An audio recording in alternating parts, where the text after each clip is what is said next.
రానున్న పార్లమెంట్ ఎన్నికల్లో ఒక రకమైనటువంటి చర్చ మాత్రం జోరుగా సాగుతుంది.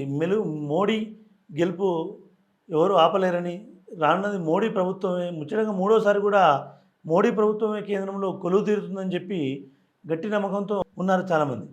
కానీ నిజానికి గ్రౌండ్‌లో సిట్యుయేషన్ మాత్రం చాలా భిన్నంగా ఉందని చెప్పి కొంతమంది గట్టిగా వాదిస్తున్నటువంటి పరిస్థితి ఉంది.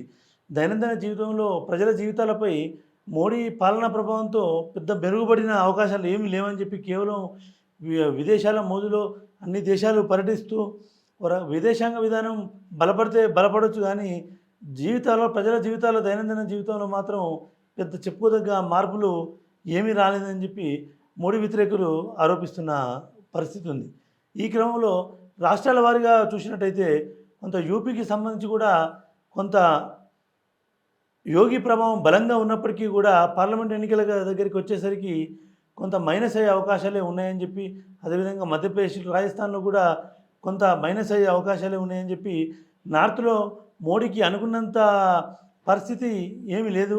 ఖచ్చితంగా మునుపు వచ్చిన సీట్ల కంటే కూడా ఖచ్చితంగా సీట్లు తగ్గుతాయి. వస్తే కేంద్రంలో సంకీర్ణ ప్రభుత్వం మోడీ ఆధ్వర్యంలో వస్తే రావచ్చేమో కానీ ఒక సంపూర్ణమైన మెజార్టీతో మాత్రం మోడీ ప్రభుత్వం వచ్చే పరిస్థితి లేదని చెప్పి చాలామంది విశ్లేషకులు కూడా అభిప్రాయపడుతున్నారు.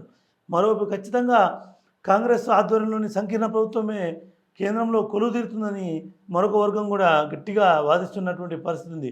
భారత్ జోడో యాత్రతో కాంగ్రెస్ ఒక నిశ్శబ్ద విప్లవాన్ని ఆవరించి ఉందని, దేశం మొత్తం కూడా సైలెన్స్ ఓటింగ్ ద్వారా ఖచ్చితంగా కాంగ్రెస్కు సీట్లు గణనీయంగా పెరగబోతున్నాయని చెప్పి, అదేవిధంగా కాంగ్రెస్ మిత్రపక్షాలు ఇండియా కూటమికి కూడా భారీ సీట్లు కూడా రాబోతున్నాయి.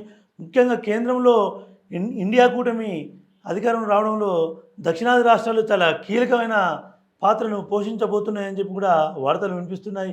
కానీ ప్రచారం మాత్రం మోడీకి అనుకూలంగా జోరుగా ప్రచారం సాగుతుంది బహిరంగంగా.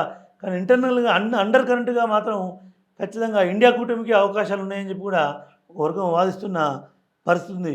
చూద్దాం మోడీ మాన్య ఫలిస్తుందా?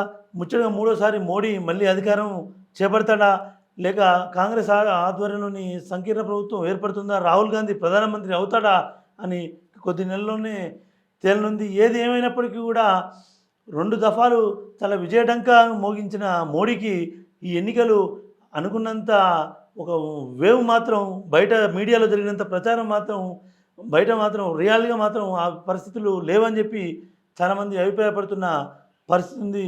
చూద్దాం ఏం జరగబోతుంది. మళ్ళీ మోడీ ప్రధానమంత్రి అవుతారా, లేక చిరకాల వాంఛ అయిన కాంగ్రెస్ ప్రభుత్వం రాహుల్ గాంధీ ప్రధాని అవుతాడా అని కొద్ది రోజుల్లోనే తేలనుంది.